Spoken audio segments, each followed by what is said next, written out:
The reason that cities need to do greenhouse gas inventories is because they help the cities to establish baselines for their emissions, and then to actually monitor progress in terms of their activities that address climate change. So cities are major contributors to climate change. Even though they cover less than 2% of the Earth's surface, they consume about more than 75% of the Earth's energy. And in terms of emissions, they contribute more than 60% of carbon dioxide emissions and significant quantities of the other greenhouse gases.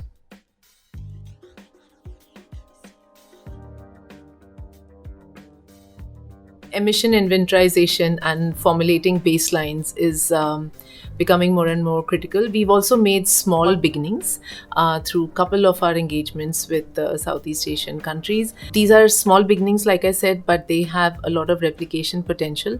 These are newer concepts for cities. They don't have so much capacity to look beyond provision of urban services.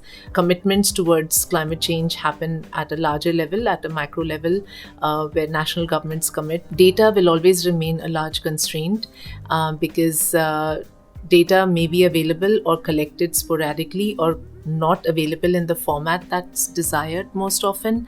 Collating that data at a city level is always a challenge.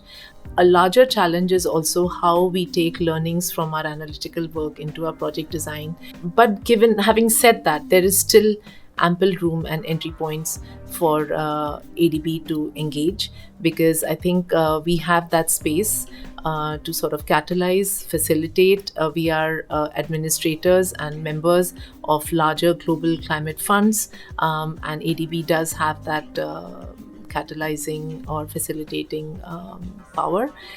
We have a clear goal in the Strategy 2020, in the MTR, to ADB's commitments towards mitigation and adaptation. And of course, GHG emissions would lead to the mitigation side. In the urban sector, the space is really mixed with a multi-sector integration or a cross-sectoral integration, which makes it even more difficult to characterize emissions and to quantify emissions at the same time. And so that is a larger challenge, but that is also an opportunity for ADB, because ADB does have that space to address these challenges through multi-pronged approaches at the national level as well as the city level.